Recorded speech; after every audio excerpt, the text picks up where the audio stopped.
August 27. యెహోవా, నీ గుడారములో అతిథిగా ఉండదగిన వాడెవడు? నీ పరిశుద్ధ పర్వతము మీద నివసింపదగిన వాడెవడు? అతడు ప్రమాణము చేయగా నష్టము కలిగినను మాట తప్పడు. కీర్తనలు 15:1 మరియు 4 వచనాలు. 15వ కీర్తనలో దావీదు మహోన్నతుడైన దేవుని సహవాసిగా ఉండటానికి అర్హత ఉన్న వ్యక్తిని గూర్చి వివరిస్తున్నాడు. ఈ వ్యక్తి యొక్క లక్షణాలలో ఒకటి ఏమిటంటే, తనకు ఎంత గొప్ప నష్టం వాటిల్లినా సరే తను ఇచ్చిన మాటకు కట్టుబడి ఉంటాడు. అతడు ఒక వాగ్దానం లేదా నిబద్ధతతో కూడిన మాట ఇస్తే దానికి నమ్మకంగా ఉంటాడు. ఉదాహరణకు, ఒక క్రైస్తవుడు తన ఇంటిని అమ్ముతున్నాడు.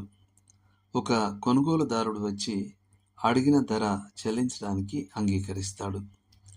అమ్మకందారుడు ఆ ఒప్పందానికి అంగీకరిస్తాడు.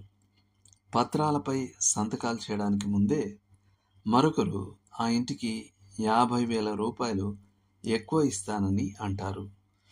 చట్టబద్ధంగా బహుశా అమ్మకందారుడు మొదటి ఆఫర్ను తిరస్కరించి ఆ లావాదేవీపై 50,000 రూపాయలు ఎక్కువ సంపాదించవచ్చు. కానీ నైతికంగా అతను తాను పలికిన మాటకు కట్టుబడి ఉండాలి. నమ్మకమైన క్రైస్తవునిగా అతని సాక్ష్యం పణంగా పెట్టబడింది. లేదా ఇక్కడ ఒక విశ్వాసి ఉన్నాడు. అతనికి ఇన్ఫెక్షన్ సోకిన జ్ఞానదంతం ఉంది.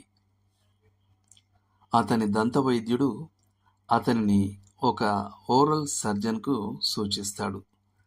అతడు ఆ దంతానికి యాంటీబయాటిక్తో చికిత్స చేసి ఆ తర్వాత పీకడానికి అపాయింట్మెంట్ ఇస్తాడు.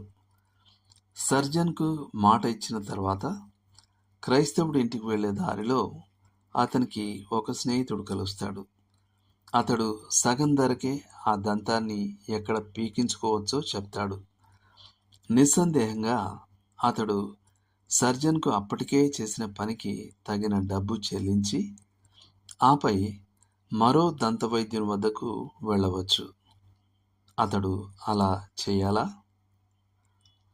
సు అనే అమ్మాయి ఒక వృద్ధ దంపతుల నుండి రాత్రి భోజనానికి ఆహ్వానాన్ని అప్పుడే అంగీకరించింది. అంతలో ఫోన్ మోగుతుంది. తన వయసు వారైన యువతీ యువకుల బృందంతో కలిసి ఒక పాట్లక్ విందుకు, ఒక్కొక్కరు ఒక్కో వంటకం తెచ్చే విందుకు ఆమె ఆహ్వానించబడుతుంది. ఆమె ముందు నుయ్యి వెనుక గొయ్యి లాంటి పరిస్థితిలో ఉంది. ఆ వృద్ధ దంపతులను నిరాశపరచడం ఆమెకి ఇష్టం లేదు. కానీ అదే సమయంలో యువ బృందంతో ఉండాలని ఆమె ఎంతగానో కోరుకుంటుంది. ఎక్కువ మొత్తంలో డబ్బు పణంగా ఉన్నప్పుడు నిర్ణయం తీసుకోవడం చాలా కష్టంగా ఉంటుంది.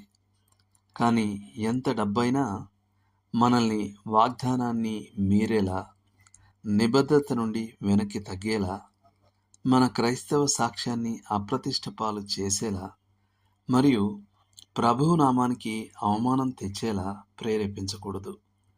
నష్టం ఏదైనప్పటికీ డబ్బు విషయానికి వస్తే మనుషులందరూ ఒకే మతానికి చెందినవారు అనే వోల్టేర్ యొక్క వ్యంగ్య వ్యాఖ్యను మనం తప్పు అని నిరూపించాలి. దేవుని మనిషి ఎంత ఖర్చైనా సరే తన వాగ్దానం చేసిన దాన్ని ఎల్లప్పుడూ చేస్తాడు.